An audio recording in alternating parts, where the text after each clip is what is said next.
Cette semaine, nos équipes jettent l'ancre en Asie, plus précisément en Thaïlande, des plages paradisiaques, une eau à 29 degrés, le bonheur pour beaucoup de touristes, farniente, baignade et photos-souvenirs avec un éléphant, un univers très loin de celui de Harold que nous rejoignons en forêt à 100 km au sud de Bangkok. Ce jeune Français a décidé de consacrer ses vacances aux animaux. Il est bénévole au centre de sauvegarde WFFT qui recueille et tente de réintroduire des animaux sauvages. On dort au milieu du centre, on se réveille avec les animaux, on a les chants des gibbons le matin et le soir qui nous bercent.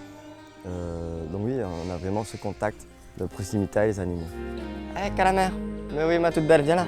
Galamère est un ours malais, également appelé ours des cocotiers. Tu vois, j'ai des pluches pour toi. Aujourd'hui c'est la fête. Oui, je sais que t'aimes ça. Oui, allez. Oui, c'est bien. Ce grand enclos, c'est tout nouveau pour Galamère. La fondation l'a secouru en début d'année. Il vivait dans un temple, enfermé dans une cage. Abandonné par un riche Thaïlandais, les moines se sont retrouvés avec un animal en surpoids et avec une patte infectée. Les équipes de WFT l'ont soigné sur place, puis ramené au centre.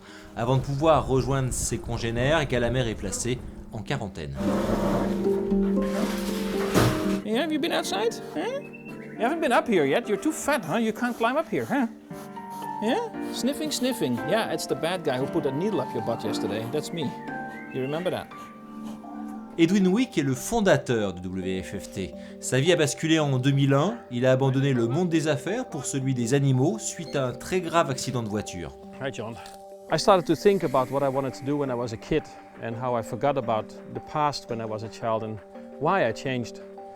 And I decided a few months after the accident that I was going to do what I always wanted to do as a kid, which was helping and rescuing animals. And that's how I got to do this. When I started, we had only about 1 hectare of land. We had 2 monkeys, 2 gibbons and 1 bear. That's how it started in 2001. So we started very small and we never thought that it was going to get this big. So even for me, it's a surprise that, you know, the whole center is so big as it is now.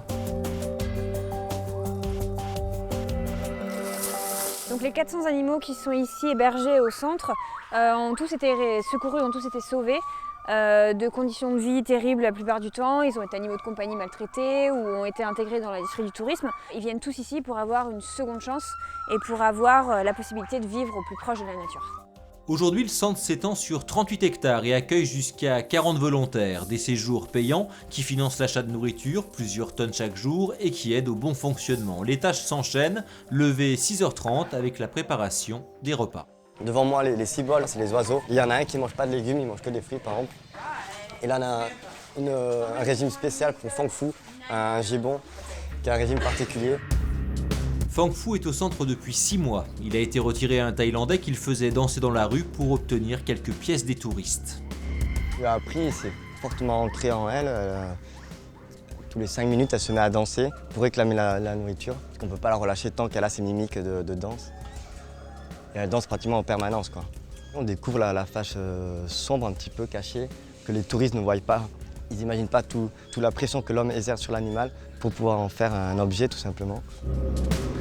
Des opérations de police ont lieu de temps en temps dans les stations touristiques, mais bien souvent le mal est fait, en particulier pour l'animal sacré du pays, l'éléphant. I think the biggest problems for elephants currently is the fact that we're losing so many in the wild. 100 years ago there were 100,000 elephants living in the wild and right now just over 2,000 live in the wild in Thailand.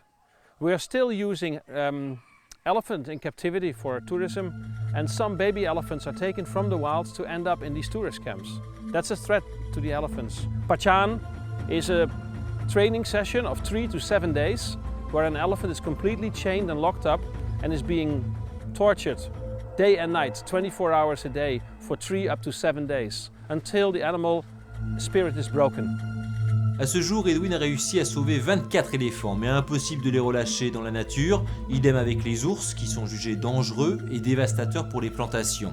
Avec les animaux de plus petite taille, les réintroductions est possible, mais demandent du temps. Quand ils ont été animaux domestiques pendant longtemps, la plupart du temps, ils ne sont pas intéressés par d'autres gibbons. Mais pour envisager une relâche, il faut qu'on ait au moins une paire.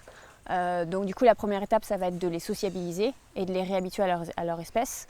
On va ensuite, ici dans l'étape 2, les habituer à vivre en hauteur dans les arbres et puis avec une réduction considérable du temps passé avec l'être humain, puisque dans la forêt, on va les voir grosso modo 40 minutes par jour. Le reste du temps, ils sont juste entre gibbons. La troisième étape, ça va être un test pour voir s'ils sont prêts à retourner dans la nature. Donc on va les placer sur les îles qu'on a juste en face du centre. Il n'y a pas d'enclos. Et puis sur ces îles-là qu'on a construites nous-mêmes, on a planté des espèces d'arbres sur lesquels ils peuvent trouver de quoi se nourrir par eux-mêmes. Là, on va essayer de ne pas s'approcher trop des îles pour deux raisons. Première raison, parce qu'on ne veut pas les habituer à la présence humaine. Deuxième raison, ils sont sur les îles depuis un bon moment maintenant. Ils ont donc regagné une agressivité quand même assez importante. Donc pour leur sécurité et la nôtre, on ne va pas s'approcher. Après un temps d'observation, on va voir s'ils sont capables de se débrouiller tout seuls. On va passer à l'étape 4 qui est la relâche dans la nature.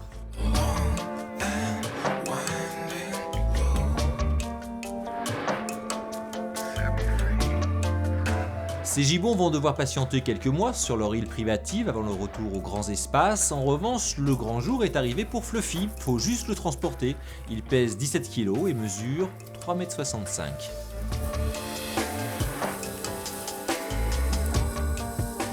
Ce python s'est fait rouler dessus par un 4x4. Bilan 2 côtes cassées. Après 2 mois de soins à la clinique du centre, il est prêt pour un nouveau départ. On va le relâcher dans le parc national de Kang Krachong. C'est le plus grand parc national de Thaïlande. On peut encore y trouver des espèces sauvages comme les langours, les gibbons, les éléphants. Beaucoup d'animaux qui sont protégés dans l'enceinte du parc national. Relâcher un animal, c'est toujours un peu spécial, surtout quand on est allé le chercher dans la nature parce qu'il avait besoin de notre aide, qu'on l'a vu très mal en point et dans des conditions très mauvaises, qu'on l'a vu en soins au centre et qu'on le voit repartir dans la nature, c'est toujours très touchant. C'est toujours très touchant. Bye! Bye Fluffy! Plutôt chanceux parce qu'il n'y a pas beaucoup de volontaires qui ont la possibilité de voir un relâchement dans la nature. Donc forcément beaucoup de bonheur. On voit la finalité de notre travail. Fluffy est le 6 millième animal recueilli par la Fondation à pouvoir retrouver son milieu naturel. Tous n'ont pas cette chance, mais en 14 ans, WFFT a réussi à sauver près de 10 000 individus. Fini les brimades, place à des conditions de vie décentes et des petites attentions au quotidien. Quand il fait particulièrement chaud, certains ours, pas tous, mais certains ours aiment bien avoir leur droit à une petite douche. C'est le cas de Kaka qui aime beaucoup la douche. Ça y est, il en a assez.